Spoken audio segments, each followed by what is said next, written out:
Au nom du Père et du Fils et du Saint-Esprit. Amen. La paix de Jésus soit dans votre maison, sa paix et sa joie. Alléluia.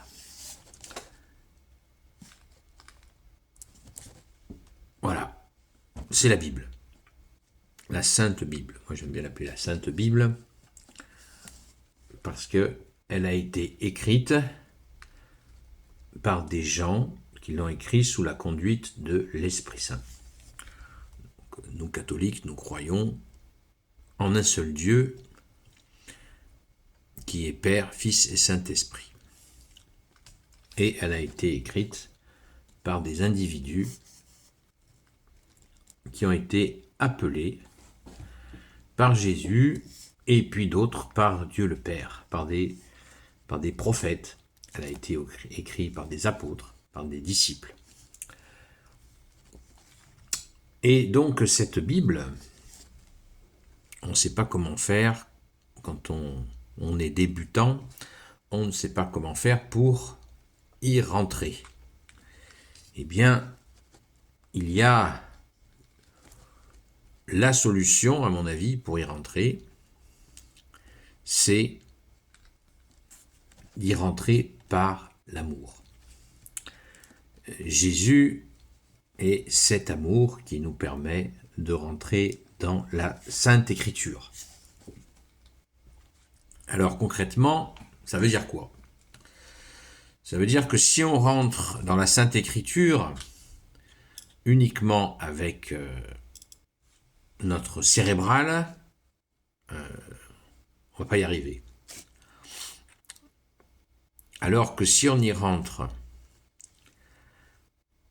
avec cet amour de Jésus que Jésus nous porte, eh bien, Jésus va pouvoir nous enseigner la Bible.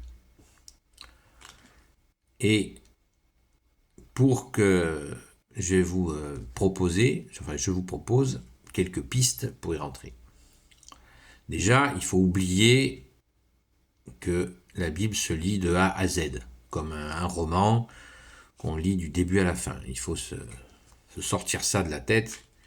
C'est souvent une approche de débutant. On veut commencer et aller jusqu'au bout. Ce n'est pas la bonne solution. À mon humble avis, la solution, eh bien, c'est d'y aller par petites couches. Y aller par centre d'intérêt, par déclic. Comment on fait? Nous avons un outil, nous les catholiques, qui est exceptionnel, qui s'appelle la lecture du jour. Vous savez que dans chaque jour, chaque jour la messe catholique est célébrée partout dans le monde. Eh bien, chaque jour, plusieurs textes sont lus au cours de cette messe. Dans la semaine, la messe de semaine, du lundi au samedi, eh bien, il y a des messes courtes ou des messes basses. C'est des messes d'une demi-heure dans laquelle est lue une première lecture, souvent de l'Ancien Testament, mais qui peut être aussi du Nouveau Testament. Donc, Ancien Testament, pour ceux qui ne savent pas ce que c'est la partie de la Bible qui est avant l'avènement de Jésus. Le Nouveau Testament, c'est la partie qui est concernée à partir du premier avènement de Jésus. Donc, quand nous sommes à la messe, dans la semaine, il y a une première lecture qui vient soit de l'Ancien Testament, soit du Nouveau Testament. C'est plus rare, mais ça arrive, surtout pendant la période de Pâques. Et ensuite, il y a une lecture de psaumes. Les psaumes sont des poèmes. Il y en a 150 qui sont à disposition dans cette fameuse Bible. Et ensuite, il y a la lecture de l'évangile du jour.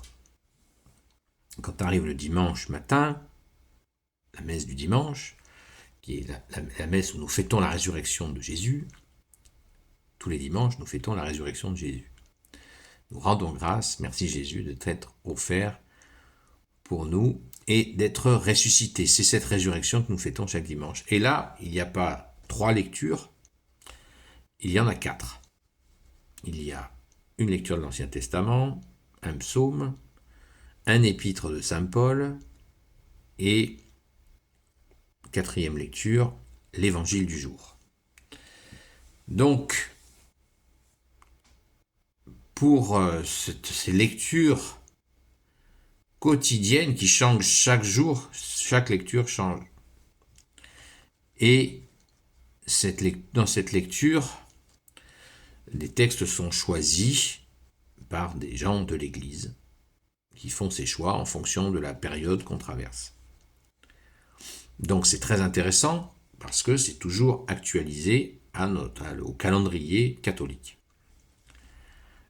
Vous pouvez trouver ces lectures du jour sur un site internet qui est gratuit, où la Bible est en ligne aussi, qui s'appelle AELF. AELF. Et vous avez chaque jour la lecture du jour avec les textes concernés et avec bien sûr les références de chaque texte. Pourquoi je vous invite à faire ça ? Pour une raison très simple. C'est que tous les catholiques du monde qui suivent cette lecture du jour pendant la messe, eh bien, nous sommes reliés à ces moments de lecture qui se font dans chaque messe dans le monde, chaque jour. Pourquoi c'est intéressant ? Parce que nous sommes unis.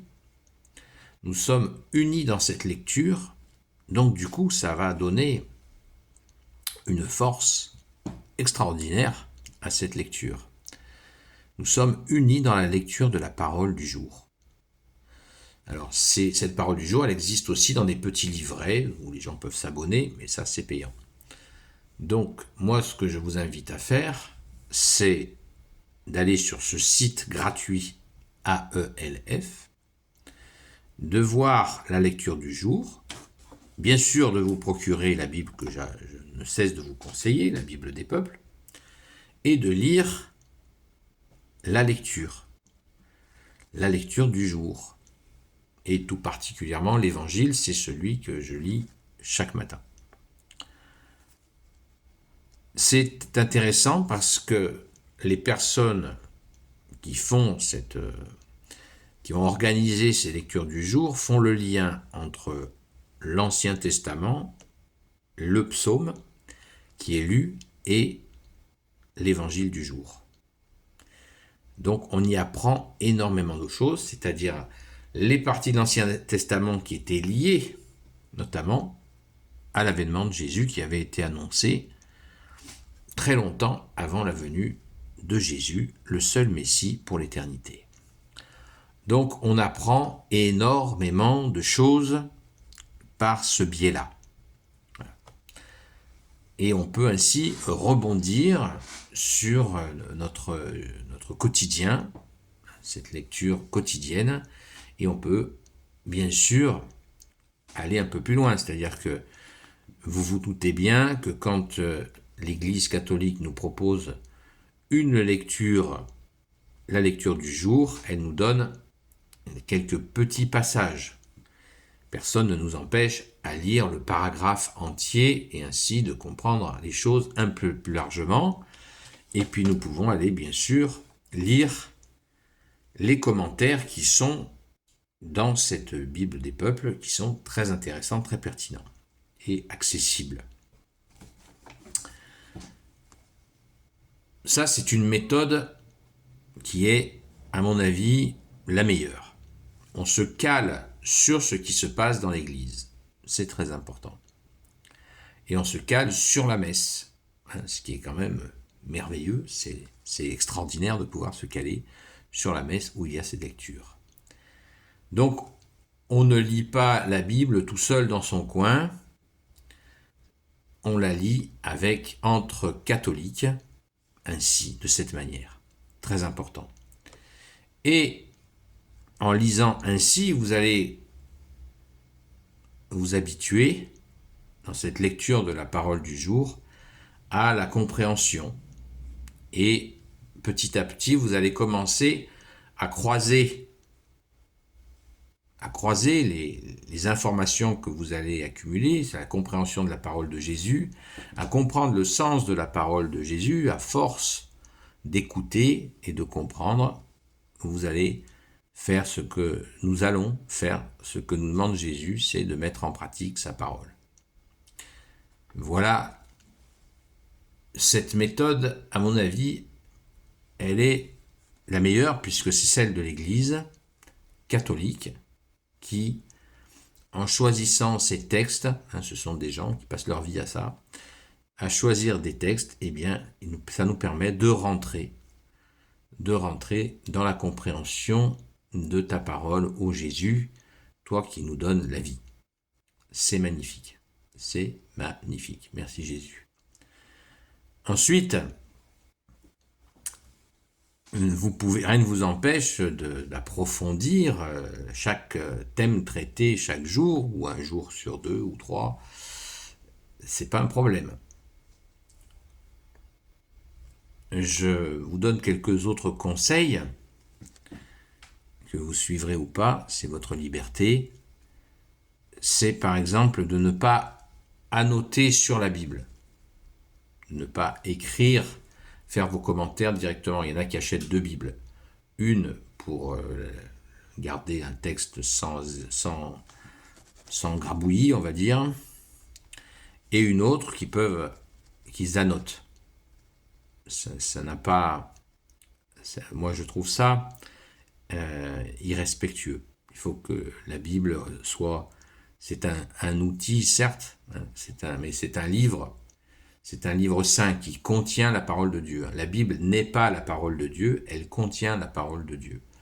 Donc, griffonner dessus, je trouve ça dommage. D'autant que ça ne va pas servir à grand-chose, parce que vous allez tellement annoter dessus que vos annotations, vous ne les regarderez pas. Donc je vous invite plutôt à prendre des feuillets libres, sous forme un format A5 par exemple. Pas le format A4, pas 21 x 29,7, la moitié, format A5. Le format le format 5, c'est ça. Et là, de prendre des notes de ce qui vous a frappé, de renoter donc le chapitre, l'évangile par exemple, l'évangile selon Saint Jean, chapitre tant, verset tant à tant, mais par thème. L'Église, les interdits, la miséricorde, la compréhension du Père, du Fils et du Saint-Esprit, la Sainte Trinité. Faites-vous les chapitres qui sont importants dans votre compréhension. Et ainsi, avec vos feuilles volantes, vous pourrez le classer à un moment donné, si vous arrivez à le classer, mais au moins avoir vos thèmes qui vous plaisent à vous. Ainsi, vous allez augmenter votre connaissance de la parole de Jésus et des paroles précédentes dans l'Ancien Testament, mais c'est surtout, à mon avis, le plus gros du travail, c'est de manger l'Évangile, on mange l'Évangile, merci Jésus, toi qui nous nourris de ta parole, car cette parole, elle nourrit notre âme. Ainsi, avec vos petits feuillets, vous mettez dans un classeur ou une chemise, peu importe, avec vos titres de thèmes et les sujets qui vous intéressent. De cette manière-là, vous allez progresser et pouvoir retourner dans ces choses qui vous paraissent, qui sont importantes pour vous. Et bien sûr, ces choses que Jésus nous dit importantes. Par exemple, Jésus nous donne la liste de ce qui salit l'homme. Et il explique très bien tout ce qui salit l'homme. C'est très intéressant à garder sur le coude. Les 5 interdits d'amour de Jésus, etc., etc. Voilà. Soyez bénis et n'hésitez pas à poser vos questions. Et je vous dis à très vite, peut-être pour une seconde partie.